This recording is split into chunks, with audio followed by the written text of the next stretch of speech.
ويشرع التكبير المقيد عقب كل صلاة من فجر يوم عرفة إلى آخر أيام التشريق.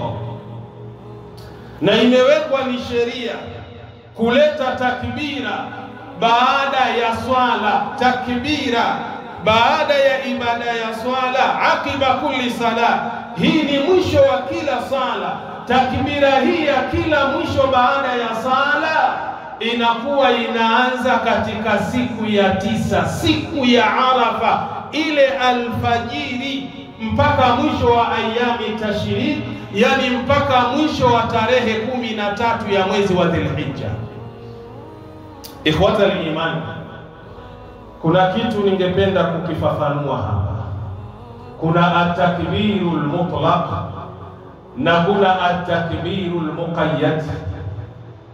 At-takbirul mutlaq, takbira ambazo zinaitwa mutlaq, hizi unaanza kuzileta mwezi tu wa Dhulhijja unapoandama. Ukiandama ule mwezi wa 12 Dhulhijja, pale unatakiwa ulete takbira zako. Hizi zinaitwa nini? Al-mutlaq. Ama al-muqayyad zinaanza siku ya 9, siku ya Arafa, baada salati al-fajri. Waislamu wengi hili jambo hatulifanyi, na leo ukilifanya unaonekana umefanya uzushi. Leo tuko tarehe 3 ya mwezi wa Dhulhijja, ambapo siku ya Arafa itakuwa yaumul khamis, ni siku ya Alhamis, tarehe 5 katika huu mwezi ambao tunakwenda kuanza wa Kiyahudi. Sasa Arafa itakuwa ni Alhamisi, siku ya 9. Idi itakuwa Ijumaa tarehe 6. Tumeelewana vizuri? Zimekutana idi ngapi? 2, yaumul jumaa wa idul adha. Idi 2 zimekutana. Allah atuwafikishe tupate inshallah. Kwa hiyo hii takbira ambayo al-muqayyad ba'da salah, ambayo inakuwa ni maalum baada ya kila swala tunaposali, inatakiwa ianze alfajiri. Watu wanaenda kwenye viwanja vya Arafa. Sisi baada salati alfajiri tunatakiwa tuanze nini? Takbira. Lakini leo maalasaf shadid, ukianza takbira siku ya Arafa baada salati alfajiri, watu wanaanza kukushangaa. Ndio Idi ama ni vipi? Kwa sababu watu washazoea takbira inakuwa ni siku ya nini? Siku ya Idi. Lakini muongozo wa Bwana Mtume Muhammad, siku ya 9, yani siku ya Arafa baada salati al-fajr, watu wanatakiwa waanze nini? Waanze takbira. Hayo si maneno ya Sheikh Isa, tutaona yatoka wapi hayo maneno insha Allah. Qala al-ulama, wamesema al-ulama rahimahumullah, yabtadi'u at-takbiru al-muqayyad min salati fajr yawm Arafah ila asri akhir ayyam at-tashriq. Inaanza takbira ya baada ya sala siku ya Idi.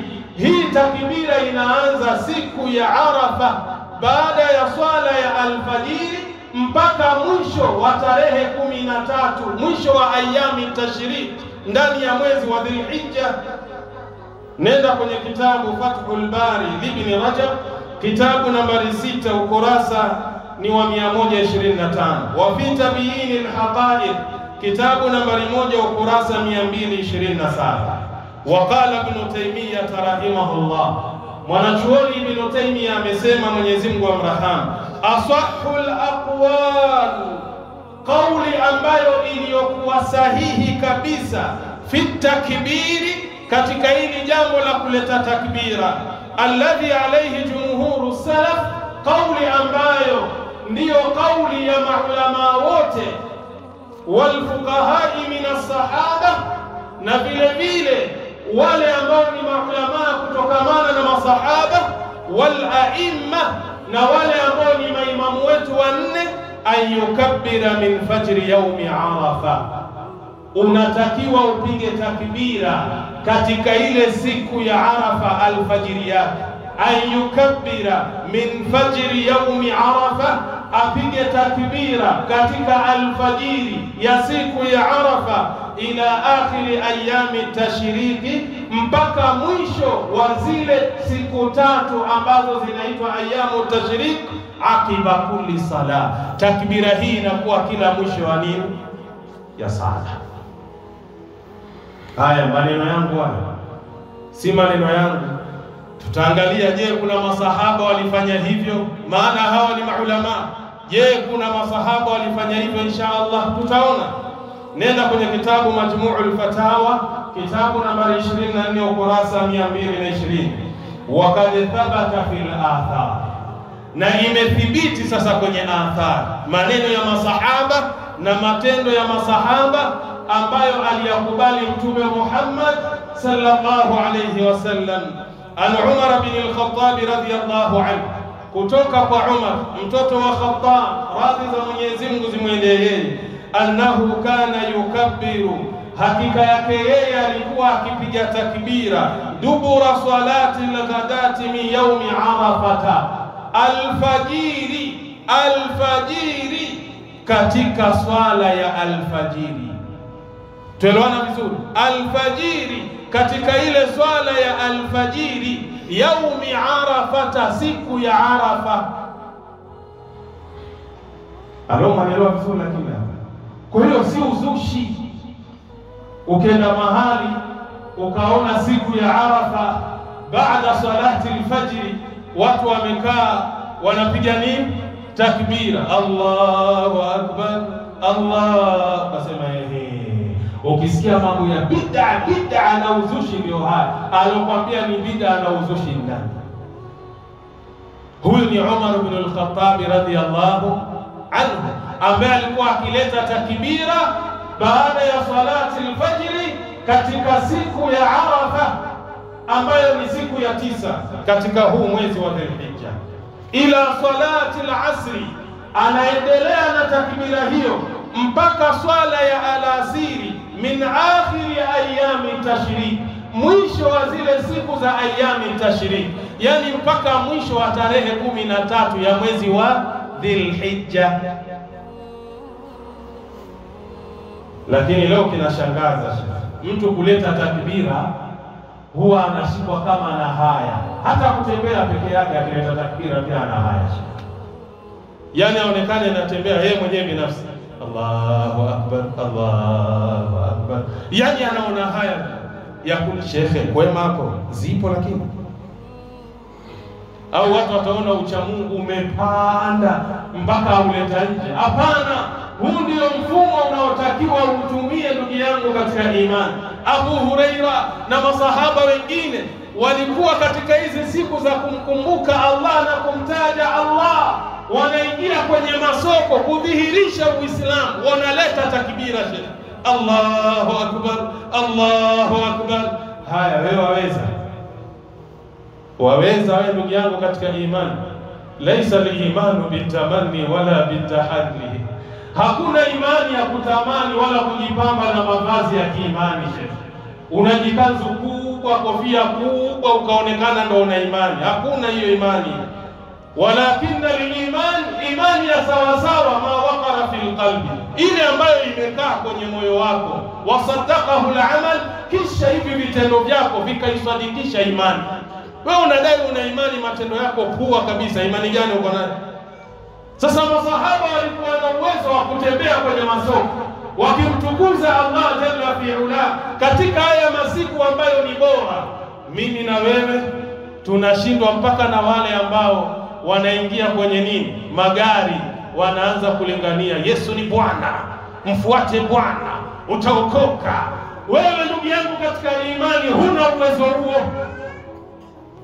Kama Qur'ani kuibeba hivi tu waziwazi, waona haya, utayasema hayo maneno shekhi, inna lillahi wa inna, bali mpaka leo majina tunayaweka shortcut ili mtu asionekane kwamba yeye Muislamu. Umar, mtu anajiita Omi. Omi ni aje? Poa. Yani jina lako la Kiislamu. la kudhihirisha Uislamu pia unaliweka. Rashid, mtu anamuita mwenzake Chidi. Oya Chidi, niaje Chidi, hebu niambie, si upumbavu na ujinga? Inna lillahi wa inna ilaihi raji'un. Wacha Mwenyezi Mungu aseme radiyallahu anhum wa radu anhu. Allah yuko radhi na wale masahaba na masahaba wako radhi na Allah. Lakini sisi mtihani mtupu kwenye masiku haya ambayo ni bora kumkumbuka na kumtaja na kumtukuza Allah jalla fi'ala. Kila mmoja anaona haya kumtaja Allah jalla fi'ala. Maneno ya Umar nena kwenye kitabu Ibn al-Mundhir kwenye kitabu chake Al-Awsat, utakwenda ukurasa 2200. Wa Ali radhiyallahu anhu, na Ali vile vile radhi za Mwenyezi Mungu zimwendee yeye, annahu kana yukabbiru. Sikiliza, huyo ni Ali. Tulianza na Umar, tumekuja na Ali ibn Abi Talib. Annahu kana yukabbiru, hakika yake yeye alikuwa akileta takbira min salati al-fajri, kutokea sala ya alfajiri, yauma Arafata, siku ya 9, siku ya Arafa, alfajiri yake wanaleta takbira, ila salati al-asri, mpaka ifike sala ya alasiri, min akhiri ayami tashriqi, mwisho wa zile siku za ayami tashriqi. Kwa sababu hata hizo siku pia watu wanafanya nini? Wanachinja, ni Idi. Idi hii jamaa ni kubwa. Ile ya baada ya Ramadhani huwa ni siku hii, siku moja tu. Na ndio maana ukitaka kulijua hilo, mwezi ukiandama tu kuonyesha ya kwamba tumeingia Shawwal na ndiyo siku ya Idi, watu wakati ule wanapiga takbira, wanaruhusiwa kupiga takbira mpaka wakati ule. Sasa imamu akija akiswalisha swalati al-Eid, takbira imekoma, hakuna takbira hiyo. Ndio maana baada ya swala humuoni imamu katika Eid al-Fitr analeta nini? Analeta takbira. Eid hiyo ni moja tu. Lakini katika Eid al-Adha ya jamaa, siku ni ngapi? 4. Siku ile ya kwanza ambayo tunaswali, kisha kuna siku 3 zinaitwa ayamu tashriq. Hizi siku pia mtu anachinja, bado ni Idi, inaisha kwenye ile siku ya 3, yani tarehe 13 katika nini? Swalati al-asri. Hii ni Idi kubwa ya jamaa. Lakini leo watu wanaiadhimisha zaidi siku ile ya Eid al-Fitr kuliko hii Eid al-Adha. Leo tukishaswali tu Eid al-Adha, habari imefanya nini? Imeisha. Inna lillahi wa inna ilaihi raji'un. Kuna umuhimu wa kujua Uislamu, ndugu zangu katika imani. Maneno haya ya Ali ameyapokea Ibn Abi Shayba katika kitabu chake Al-Musannaf, kitabu nambari 2, ukurasa ni 165. Sheikh Albani ameyasahihisha fi Irwail Ghalil, kitabu nambari 3, ukurasa 125.